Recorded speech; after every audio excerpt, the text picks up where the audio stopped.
क्या मैं अंदर आ सकता हूँ? Come in. Have a seat. Thank you. Ravi Kumar Gupta, ji आपने ज्योग्राफी साइड से की है, जी। तो आप अपने बारे में इंट्रोडक्शन दीजिए।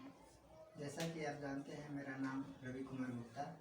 मैं झारखंड राज्य के गढ़वा जिला ग्राम चुंदी से बिलोंग करता हूँ और प्रारंभिक शिक्षा गांव के स्कूलों से एवं हायर एजुकेशन गांव का ही शहर है डॉक्टरिंग से मैं किया हूँ तथा मैं जो ग्रेजुएशन का सब्जेक्ट था उसमें फिजिक्स लिया था और ये फाइनल में जो IAS में है UPSC में मैं जियोग्राफी का चयन किया।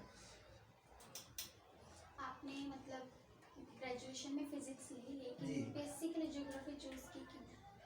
ऐसा इसलिए क्योंकि जो मैं जहाँ से बिलोंग करता हूँ वहाँ का जो स्कूल का जो कंडीशन है, कॉलेज का जो एजुकेशन सिस्टम है वो उतना अच्छा नहीं है। और जैसा कि मैं ग्रेजुएशन जब फिजिक्स से किया तो जिस उद्देश्य से मैं किया था, मुझे बचपन से ही साइंटिस्ट बनने का एक उम्मीद था। बट जब वहाँ पर कॉलेज में गया तो वो कॉलेज में उतनी सुविधाएं उपलब्ध नहीं थी और जिससे मेरा जो करियर है आगे बन सके। और फिजिक्स में तो पढ़ाई किया किसी प्रकार से, मैं मतलब फिजिक्स से मतलब अपना ग्रेजुएशन कर लिया। लेकिन जब मैं UPSC का सेलेक्ट करने लगा सब्जेक्ट तो उसमें ये देखा कि जियोग्राफी है पूरी दुनिया का नॉलेज को साझा करती है और जियोग्राफी जो है सभी सब्जेक्टों का जननी भी है और इससे जो है पूरी दुनिया को मैं जान सकता हूँ और इससे अपने देश को आगे बढ़ाने में अहम भूमिका निभा सकता हूँ, इसलिए मैं इस सब्जेक्ट का चयन किया। जैसे कि आप पहले साइंटिस्ट बनना चाहते थे, तो जी। साइंटिस्ट बनने के लिए हमें मेंटली स्ट्रांग होना पड़ता है फोकस के लिए। जी। So what do you think, are you are mentally मतलब स्ट्रांग? या ऑफ कोर्स। एंड आपको मतलब एक शहर में स्टडी हायर एजुकेशन के लिए आना पड़ा, क्यों? हायर एजुकेशन के लिए जो मेरा गांव का जो शहर था, सबसे पहले तो हमारा गांव एक जो है पिछड़ा हुआ गांव है अभी भी, और उस गांव से मैं बिलोंग किया और वहां से जब मैं हायर एजुकेशन के लिए गया तो गांव के शहर में गया और जब वहां पर गया एडमिशन ले लिया, जब पढ़ाई करने लगा तो देखा कि यहाँ पर पर्याप्त मात्रा में साधन नहीं है। कॉलेज में सिर्फ एक डिग्री मिल रही है, तो किसी प्रकार से डिग्री हासिल किया। मैं वहाँ से नाम भी एक्सचेंज नहीं करा सकता था, मेरे पास उतना रिसोर्सेस नहीं थे ताकि मैं बहुत बड़े शहर में जाकर पढ़ाई कर सकूँ। तो वहाँ से मैं पढ़ाई तो कर लिया, इसीलिए मुझे मतलब इसके बाद जब मैं बाद में सोचा कि मैं आगे क्या करूँ, क्योंकि मेरा तो करियर वहाँ पर थोड़ा सा ख़राब हो चुका था, क्योंकि मैं ग्रेजुएशन जहाँ से करना चाहता था वहाँ से ऐसा एज ए साइंटिस्ट उसमें नॉलेज हो, बट ऐसा हो नहीं पाया। इसलिए मैं लास्ट में UPSC को चुना, क्योंकि यह जो है ये अपना मेहनत के बदौलत मैं इसको पा सकता हूँ और लोगों के कल्याण में कार्य कर सकता हूँ। आपका एक मेन गोल UPSC है। जी। सो आपका मोटिव क्या है UPSC लेवल पार करने का, मतलब मोटिव किस लिए? मेरा मोटिव UPSC को क्रैक करना इसलिए है ताकि मैं समाज के लोगों को सेवा कर सकूं। हम उस पर कैसे विश्वास करें? मुझ में जो है पॉजिटिव थिंकिंग है और समाज के प्रति बचपन से लेकर अभी तक हमेशा दायित्व बना रहा है। समाज के लोगों को हमेशा हेल्प करते आया हूँ, इसलिए आप हम विश्वास कर सकते हैं। आंसर आपने कुछ तो रवि कुमार गुप्ता जी। तो आप बताइए, आप मान लीजिए आप IAS हैं, ठीक है, जी। तो आप अच्छे पोस्ट पे पहुंच गए हैं और आपको अच्छे राज्य में आपको नौकरी मिली है, ठीक है, तो उस राज्य में कोई वहाँ पे पॉलिटिशियन है, आपको किसी काम के लिए वो आपने उस चीज़ को प्लान कर लिया, ठीक है, तो आपको वो आपको घूस देना चाहते हैं, तो उस टाइम आप क्या करेंगे? आपको टाइम आपका क्या आ गया, वो घूस ले लेंगे या कुछ कार्य करेंगे जो उनको उसका मिल सके? सबसे पहले तो देखेंगे जो किस प्रकार का व्यक्ति है, क्योंकि वो पॉलिटिशियन है तो वो जो घूस देते हैं, तो मैं सबसे पहले इसके लिए उनको एक टाइम देंगे जो आप हाँ घूस दीजिए, ठीक है। मैं उनको 2-3 तरह से तरीके से समझाएंगे। पहले तो बोलेंगे हाँ आप ये काम कीजिए, घूस दीजिए, मुझे इतना रुपया डोनेशन दीजिए, लेकिन मैं उनके डोनेशन को मीडिया के सामने लाऊंगा, उसको मैं वीडियो वायरल कर लूँगा, वीडियो बना लूँगा और सबसे पहले उनसे फिर ये कहूँगा कि आज से आप ये करप्शन वाला कार्य छोड़िए, अन्यथा ये वीडियो को मैं सोशल मीडिया पर लाऊंगा। उनको फिर समझाने का प्रयास करूँगा, मेंटली डिस्टर्ब करके उनको पॉजिटिव राह पर लाने का प्रयास करूँगा। और यदि ना माने तो फिर वो जो वीडियो मैं बनाऊंगा उससे वायरल करके उनकी छवि को खराब करूँगा, फिर उन्हें खुद समझ आ जाएगी डोनेशन की बात नहीं करनी चाहिए। इस प्रकार से मैं अच्छा से कड़ा निर्णय लूँगा। तो वो आप पे इल्ज़ाम लगा देंगे तो क्या करेंगे? इल्ज़ाम लगाने से पहले मैं उनको एक बार अच्छे तरह से पॉजिटिव व्यू से उन्हें समझाऊंगा कि ऐसा करना अपराध है, ये सही नहीं है देश के लिए। तो आप जैसे ही जानते हैं आपने आईएएस की तैयारी की है, तो आप किस साइड से आईएएस की तैयारी किए थे? ज्योग्राफी में आपने किया था जी। तो ज्योग्राफी में आपको क्या ऐसा मेजकर लगा कि आपको ऐसे मतलब आपको यूपीएससी करनी है ज्योग्राफी साइड से ही? जैसा कि मैं अभी मतलब मैडम जो पूछे थे क्वेश्चन, उसमें मैंने बताया था कि जियोग्राफी को इसलिए चूज किया क्योंकि जियोग्राफी है हर सब्जेक्ट का एक जननी सब्जेक्ट है, इसी से सभी सब्जेक्ट का उत्पत्ति हुआ है, हर सब्जेक्ट में इसकी भूमिका अहम रही है। और हमें जियोग्राफी में अर्थ का अध्ययन करना रहता है, पूरे ब्रह्मांड का अध्ययन करना रहता है। यदि मैं पूरे ब्रह्मांड की जानकारी रखता हूँ तो उस जानकारी को एक आम जनता तक किस प्रकार से लाया जाए, आम जनता की सुख सुविधाओं को कैसे पहुँचाया जाए, एक देश को दूसरे देश से कंपेयर करके विकास के ढांचा को बढ़ाने का कार्य करूँगा। ये बात है। और आपने पूरे भारत में अध्ययन किया है, मतलब जगह जगह पर घूमे या नहीं? मैं ऐसे अभी तक मैं लगभग 5 से 7 राज्यों में भारत का घूमा हूँ। वो राज्य का नाम तो बताइए। झारखंड हो गया जो बिलोंग करता हूँ जी, अब बिहार और वेस्ट बंगाल कुछ कार्यों से गया था, फिर यूपी रास्ते में अब दिल्ली आया, फिर दिल्ली यूपी यही हो गया, फिर राजस्थान कुछ कार्यों से गया था। तो आप कोलकाता कभी गए नहीं? कोलकाता गया हूँ, वेस्ट बंगाल। तो कोलकाता में आप ये बताइए जी। तो वहाँ पे इतनी गरीबी क्यों है कोलकाता में? वहाँ पे उसको कोलकाता कंगालों क्यों बोलते हैं? मतलब वहाँ पे पैसा, वहाँ पे हर चीज़ सुविधाएं कम में क्यों मिलता है, कम पैसे में क्यों नहीं मिलता है, आप बताएं। देखिए सर, कोलकाता गरीबी नहीं है, वहाँ पर एक्चुअल में ऐसा है कि वहाँ पर हर चीज़ सस्ता है, क्योंकि कंपटीशन के मार्केट में हर चीज़ सस्ता होती है। जहाँ पर कंपटीशन ज़्यादा होता है वहाँ पर हर चीज़ें लगभग सस्ती हो जाती है, तो वहाँ पर कंपटीशन ज़्यादा है। जैसा कि आप जान रहे हैं कि जो कोलकाता है तो बे ऑफ बंगाल से टच करता है, और बे ऑफ बंगाल से टच करता है तो वहाँ पर समुद्र एरिया है, समुद्री एरिया तथा कोलकाता शहर जो है हुगली नदी के तट पर बसा हुआ है, और हुगली नदी और ये जो बे ऑफ बंगाल है, सुंदरबन डेल्टा का स्थान है, वो तीनों स्थान की वजह से वहाँ पर मछली उत्पादन, फिशिंग का कार्य बहुत ज़्यादा मात्रा में होता है। वहाँ पर फिशिंग की वजह से रोजगार जो है सभी लोगों को लगभग मिलती रहती है, क्योंकि ये फिशिंग एक ऐसा वर्क है जो हर लोगों को शायद वहाँ पर करना आसान हो जाता है, जिसकी वजह से लगभग चीज़ें वहाँ पर सब सस्ती मिलती है। इसीलिए लोग ऐसे एक भाषा में कहते हैं कलकत्ता है कंगालों का, बट ऐसा नहीं है, वहाँ के लोग कंगाल नहीं बल्कि बहुत अच्छे हैं। और ऐसे हमारे भारत देश की राजधानी भी थी कलकत्ता, इसीलिए वहाँ से व्यापार पूरे वर्ल्ड में होती है, क्योंकि बे ऑफ बंगाल के तट पर बहुत सारे बंदरगाह पोर्ट बनाए गए हैं, उससे पूरे देश विदेश में व्यापार होती है, जिससे बहुत प्रॉफिट होती है। अच्छी बात है। तो आप ये भी बताइए कि हमारे भारत का ऐसा कौन सा राज्य है जी। जहाँ पे कोई भी विदेश के व्यक्ति आए जी। वहाँ पे अच्छे से खतरदारी करी जाती है और बहुत ही अच्छे मान जाते हैं, उनके रहने खाने की बहुत ही आदत है, दिलचस्प देते हैं, प्यार देते हैं। ऐसे देखिए सर, भारत एक ऐसा देश है कि अतिथियों को एक देवता के समान पूजन करता है, मानता है। अतिथि देवो भव का नारा भारत देश में लगती है। भारत के हर जगहों पर अतिथियों को सत्कार किया जाता है। स्पेशल बात किया जाए तो ऐसे मैक्सिमम कोई भी विदेशी व्यक्ति जब भारत में एंट्री करते हैं तो भारत की राजधानी दिल्ली में आते हैं, तो दिल्ली में ज़्यादा सत्कार किया जाता होगा, मेरा मानना है। और ऐसे पुर्तगालियों के लिए या विदेशियों के लिए फेमस जगह गोवा है, तो गोवा में हो सकता है। ये सिर्फ मेरा मानना है, एक्चुअल नहीं है। ऐसे पूरे भारतवर्ष में अतिथियों को एक देव के समान रिस्पेक्ट, आदर किया जाता है। मैं लास्ट क्वेश्चन है, आप बताइए विदेश की नीति जानती हैं आप भारत प्रधानमंत्री रूस गए थे जी। तो रूस के प्रधानमंत्री को उन्होंने कितना रुपये दिए थे, मतलब कितने नापे दिए थे, आप बताइए। देखिए रुपए के बारे में मुझे पता नहीं कि कितना दिए, बट एक फॉरेन पॉलिसी में जो रूस जो है भारत का बहुत अच्छा दोस्त है और इस पर डील हुई थी। अब बहुत सारे जो है विमान वगैरह फाइटर प्लेन वगैरह हमें एक अच्छा मदद किया है, जिससे हमारी भारत की जो ताकत है बढ़ी है। पर्सनल जैसा आपने बताया कि मान लो अगर आप IAS बन जाते हैं, जी जो आजकल के टाइम पे इतना क्राइम है, जी आप उसे कम कैसे करेंगे जो इतना बढ़ रहा है क्राइम? देखिए मैडम, भारत में जो क्राइम बढ़ रही है इसके पीछे जहाँ तक जो हाथ है, ये जो यूथ जो युवा हैं उनका है।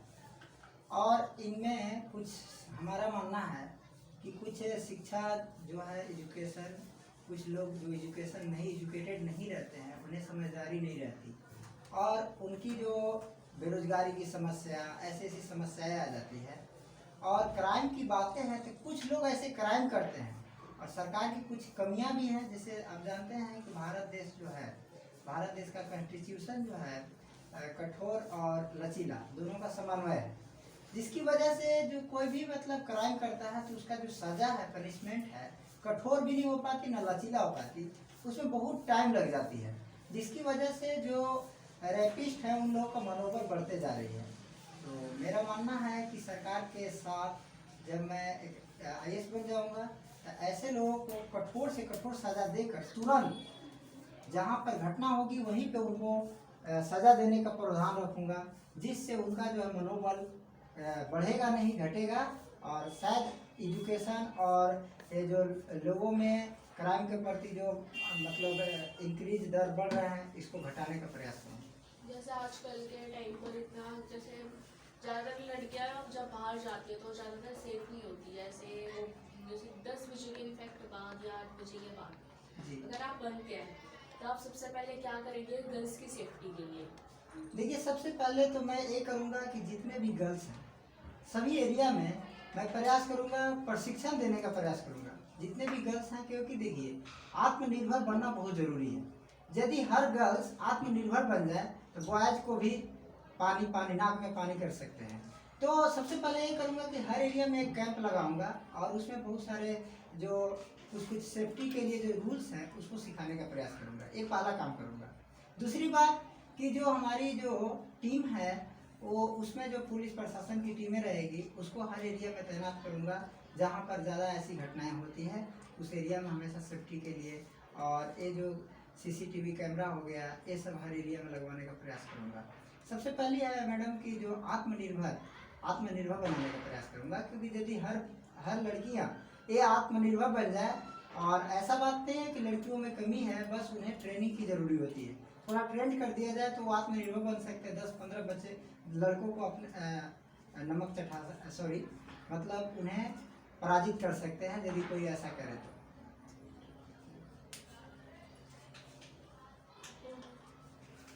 हाँ, तो जैसे कि आपने इनको बताया अभी वर्षा मैम को कि वो लड़कियाँ अगर आप देते हैं तो आप कर सकते हैं, एक बार में 3-4 लड़के या 10-15 लड़कों को मतलब पीट सकती हैं, है ना? जी। चलो ठीक है, ये तो आपने ठीक बताया। लेकिन अब मैं ये पूछना चाह रही हूँ, आपका जो पड़ोसी देश अभी फिलहाल इंडिया है राज्य, जी। वहाँ पर अभी वोट वगैरह चल रहा है ना, जी।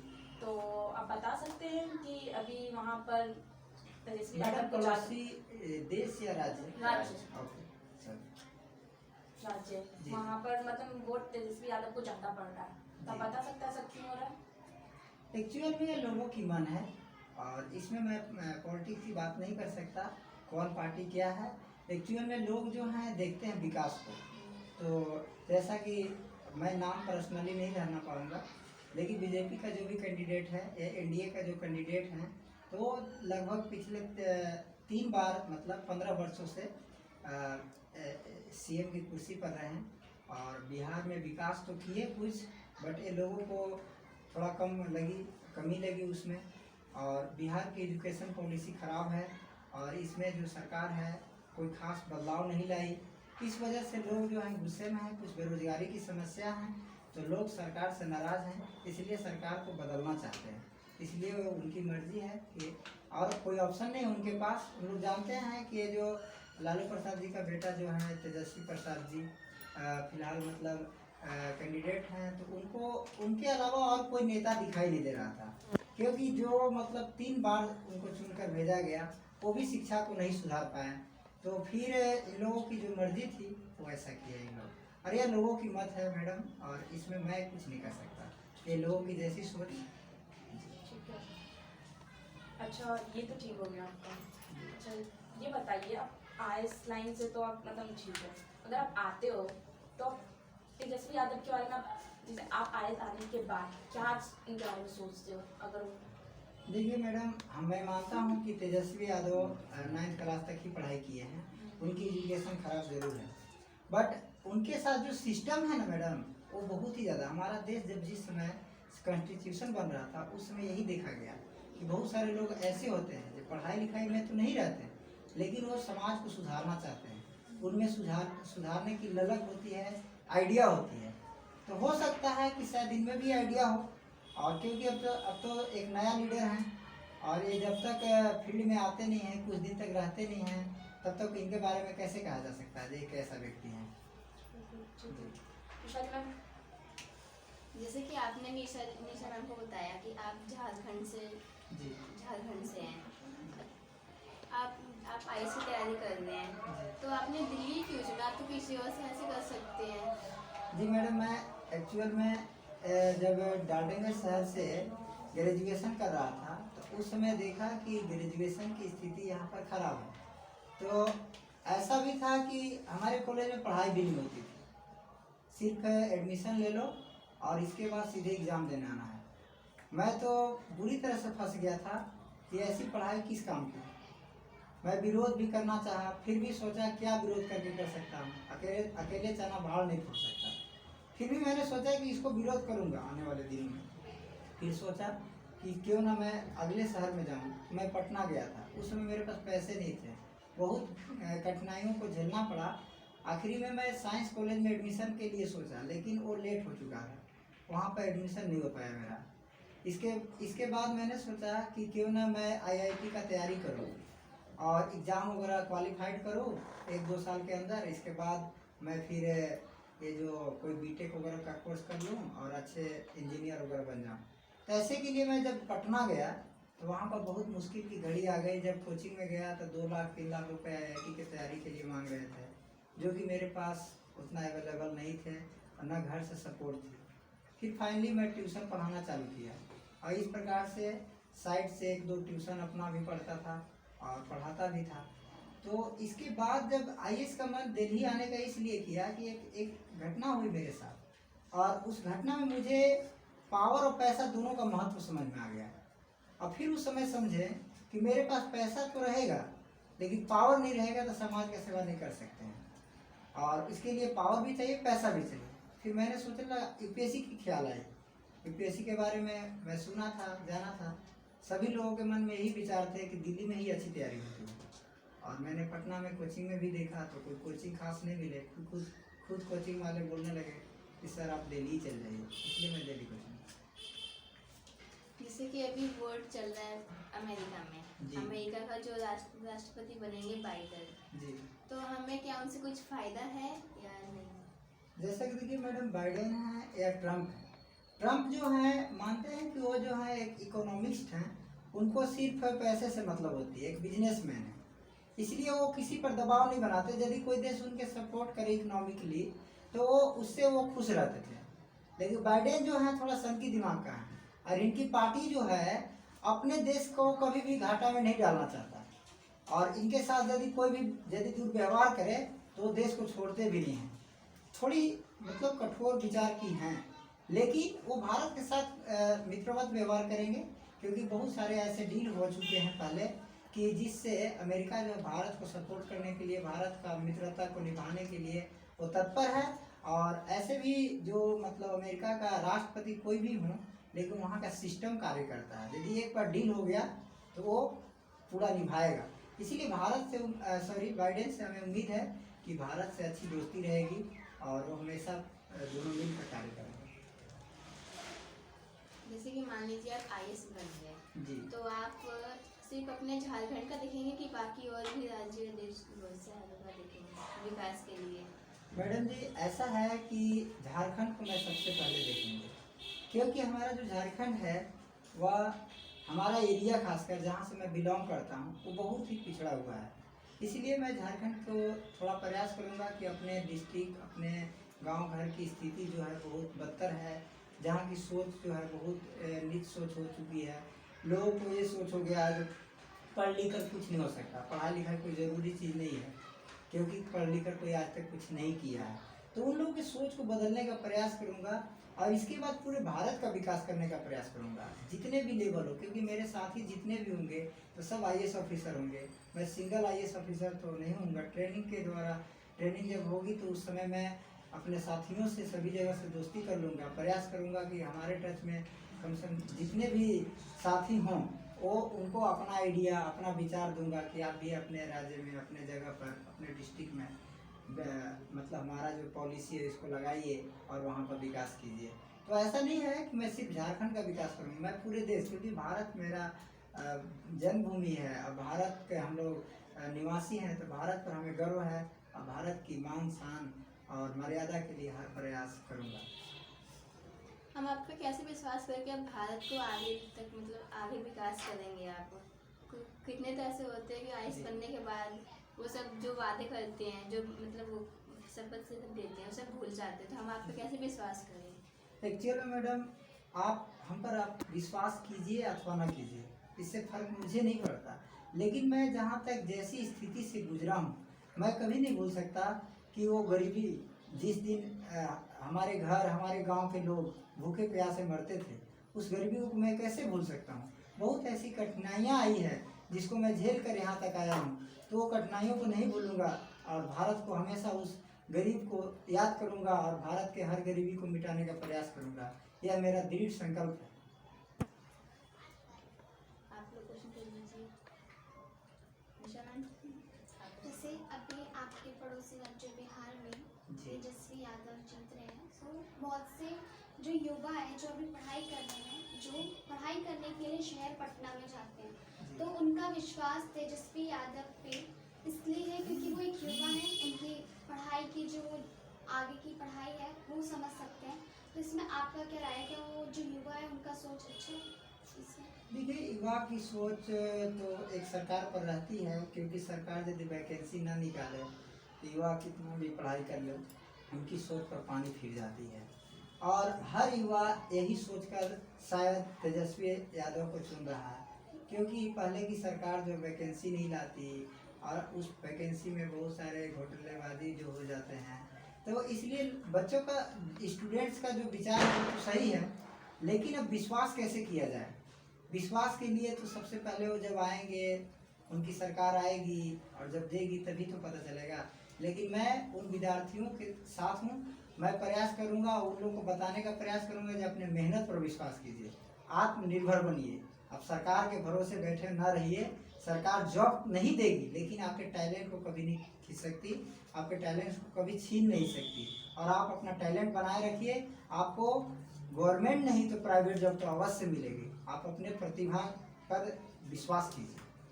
लेकिन कुछ पिछड़े राज्यों में होता है कि गर्ल्स को उनके टैलेंट को दिखाने नहीं दिया जाता, स्पेशली उनके खुद के पेरेंट्स उनको अलाउ नहीं करते। जी। तो आप इसमें क्या करेंगे कि मतलब एक सेफ्टी, उनको आगे बढ़ाने का मतलब टैलेंट गोल, तो आप उस पर कैसे हेल्प कर सकते हैं? एक्चुअल में कुछ गार्जियन होते हैं जो कि पुरानी विचारधारा का होते हैं, या तो उनको वो एजुकेटेड नहीं होते हैं, या तो वो हमेशा ऐसे माहौल में रहे हैं जिनका माहौल में कोई भी लड़की आगे की ओर नहीं बढ़ी है। तो ऐसे केस में उन्हें एक अच्छे गाइडलाइन की ज़रूरी होगी, और मैं एक ऐसा टीम बनाऊंगा जिससे उनके सोच को बदलने का प्रयास करूंगा, क्योंकि उन्हें जब तक सोच बदलेगा नहीं तब तक उनके मन में ये मानसिकता रहेगी कि लड़की को पढ़ाना, आगे बढ़ाना, समाज में सेफ्टी के लिए कुछ कराना, ये सही है या गलत है, इसका ज्ञान जब तक नहीं होता है तब तक उनकी सोच को नहीं बदला जा सकता। जैसे अभी एक यूपी राज्य से जी। दीक्षा, जो जिनको स्कॉलरशिप मिली थी, जो अमेरिका गई थी, उसके बाद उनका भारत में ही रेप किया गया था। जी। तो आप उनके बारे में क्या सोच सकते हैं, दीक्षा के बारे में? देखिए मैडम, ये जो है घटना बहुत ही जघन्य अपराध है, और ऐसे ऐसे देशवासियों से, ऐसे लोगों से मुझे बिल्कुल नफरत होता है जो ऐसे ऐसे कार्य करते हैं। और मैं तो सख्त नीति अपनाने को कहूँगा सरकार को कुछ ऐसी नीतियाँ अपनानी चाहिए जैसे रेपिस्ट को जहाँ पर घटना होती है वहीं पे मौत की सज़ा सुना दी जाए। जब तक लोगों में डर नहीं बनती है मैडम, वो ऐसा कार्य करते रहते हैं। जैसा कि आप खुद सोचे होंगे कि एक टीचर के डर से बच्चे पढ़ना लिखना सब कुछ सीख जाते हैं, होमवर्क करते हैं, टाइम पर क्लास आने लगते हैं। उसी प्रकार से उन्हें डर तो देना होगा, और डर ऐसा देना होगा कि उन्हें समझ में आ जाए। जब तक समझदारी नहीं आती उन्हें, जब तक डर नहीं बनता, तब तक वो शायद नहीं सुधर सकते। हमारा भारत का संविधान ही ऐसा है जिसमें उन्हें सीधे फांसी नहीं दी जा सकती है। जी सो कॉन्स्टिट्यूशन को आप चेंज कैसे कर सकते हैं? उनमें कुछ सुधार ला सकते हैं जिससे रेपिस्ट को डर हो जाए। जी, रेपिस्ट को डर को हटाने के लिए सुधार तो ये लाना होगा, और इसमें जो है समन्वय जो है ना दोनों का, हार्ड और सॉफ्ट का जो समन्वय है उसको न करके ऐसे ऐसे केस में स्पेशल प्रोविज़न के तहत एक कानून बनाना चाहिए। और ऐसा तो भारत संविधान में लिखा हुआ है कि संविधान को बदला नहीं जा सकता लेकिन सुधारा जा सकता है। तो कुछ तो ऐसा बात बनाना होगा कि ऐसे ऐसे घटनाएं जब होती है तो ऐसे के लिए कुछ स्पेशल प्रोविज़न लाया जाए।